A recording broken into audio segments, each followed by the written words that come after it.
Hello, everyone. This is Tom Fox. In this episode, I visit with Eric Feldman, Senior Vice President at Affiliated Monitors, on his presentation at CONVERGE18 on perverse incentives which work against a best practices compliance program. First, a word from our sponsor, Conversant, about CONVERGE18. As you know, the last year has publicly brought ethics to the center of business reputations worldwide. With the acceleration of the speak-up culture and organizational accountability that social media is enabling and amplifying, companies need to incorporate integrity into every level of their organization. CONVERGE18 is helping organizations to do just that by addressing ethical transformations head-on. This event will be held in Denver, Colorado from October 8th through 10th. At it, you will be able to network with 300 of your peers, including C-suite executives, legal professionals, HR leaders, and ethics and compliance visionaries. Gain insights from 35 speakers, including such prominent speakers as Wei Chen, Steph Vogel, the NBA's Deputy Chief Compliance Officer, and Carol Switzer, President of OSEG. You will bring home actionable takeaways to your compliance program from a variety of sessions, including 2 keynotes, 5 general sessions, 12 based roundtables, and 18 interactive breakout sessions for you. You can get more information on CONVERGE18 at Conversant's website, conversant.com. Listeners to this podcast will receive a 50% discount to the event. Use the discount code TOMFOXVIP. That's all caps, TOMFOXVIP. Hello, everyone. This is Tom Fox, back for another episode. Today, I have with me Eric Feldman. He is the Senior Vice President from Affiliated Monitors, and we're here today to tease his session at CONVERGE18, which is entitled Lessons Learned Uncovering Perverse Incentives. Eric, welcome. Well, thank you for having me. So, Eric, you and I have both noted and commented on many of the corporate scandals over the past several years. And I think one of the things that you and I have both observed is they were driven in some part by management not looking, but also in a large part because of the perverse incentives that management either created or allowed to be pushed down to lower levels. And so I was really fascinated to see your topic because I know it's something that you think about and talk about quite a bit. What do you see as the problem with perverse incentives? Well, thanks, Tom. This session that I'm going to be doing at Converge 2018, I'm very excited about because, as you mentioned, in many of the reviews and assessments and monitoring that we do in different companies, we do find that it is at least in part a contributing factor to an ethical failure or a cultural weakness is the lack of attention to how the incentives are structured. And so in this session, what I'm going to be doing is taking a look both from a practical side and going back to some of the theory behind what makes people do what they do. To understand how to structure incentives, what kinds of incentives can lead people to the wrong kinds of behaviors, and use case studies of several different companies, a few of those that we have assessed and several that have been in the press of late, to understand what failed, how it failed, and how companies can avoid those kinds of ethical calamities by spending some time thinking about the behaviors you want to incentivize in a company. Eric, when people think about incentives, I would say most of us, including myself, think about financial compensation, whether that be in my salary, whether that be in a discretionary bonus, whether that be in a mandatory bonus for sales I might make. Although that's clearly one topic, are there other incentives that, in your experience, you've seen that could at least turn perverse, that could disincentivize people from doing business ethically and in compliance? Well, yeah, I think that the most important thing in thinking about incentives in a company is to look at the culture.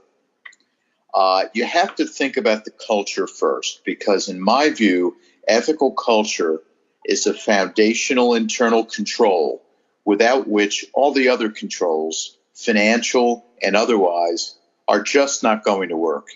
So the environment that you're in, if it is focused solely on financial performance, solely on profitability, and in meeting those financial goals, without a balancing goal and incentive structure that rewards people for doing the right thing, how we do something being as important as what we achieve, that is sort of where we're looking for that equilibrium of both financial objectives and ethics, integrity, and core values within the company.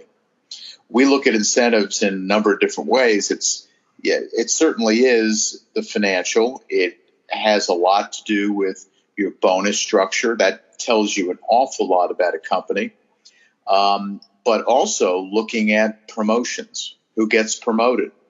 What kind of behavior are you reinforcing by promoting someone to a higher level position? The good assignments within a company.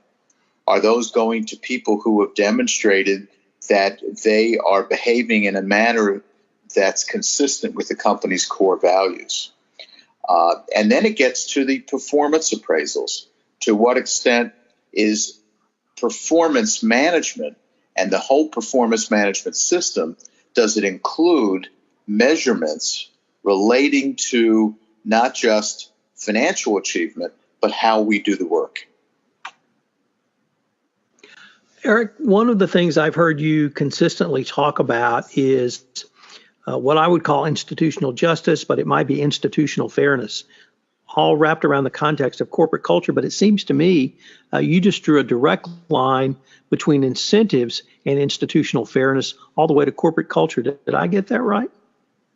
You sure did. And it is quite a direct line, although you do have to sit and think about it for a moment. The success of an ethics and compliance program within an organization to create a strong ethical culture is built on a couple of things that we all know.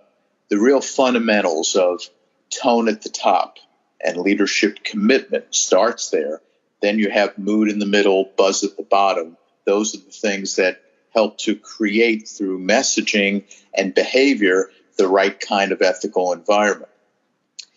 But the behaviors that you incentivize also can go bad, and it can create an environment where there's an inconsistency in that message. So leadership talks a lot about ethics and integrity, but if they promote the people that perhaps have a bad reputation, and we've seen this in companies where people who have engaged in repeated sexual harassment end up getting promoted to higher level positions, that reinforces the wrong behavior. And it gives the workforce the view that these people are not serious in the company.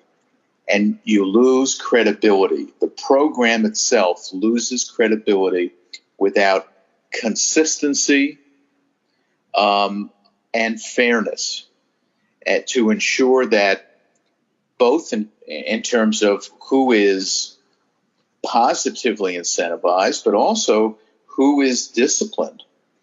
If there is inconsistency and unfairness in the disciplinary process within a company, if a particular ethical misstep is done by a senior leader in the company and they get a slap on the wrist, but a mid or lower level manager gets terminated for the same offense, that's that message of inconsistency that destroys credibility within the company.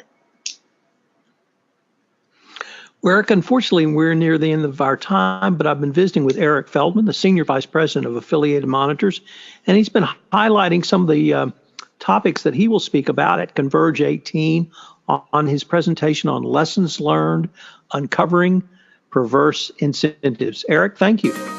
Thank you very much. Hello, everyone. This is Tom Fox again. I hope you've enjoyed this episode, and I hope that you will join me at Converge 18. Once again, you can get up to 50% discount to Converge 18 by using the code TOMFOXVIP. That's TOMFOX VIP. Thanks again for listening, and I hope you'll join me again.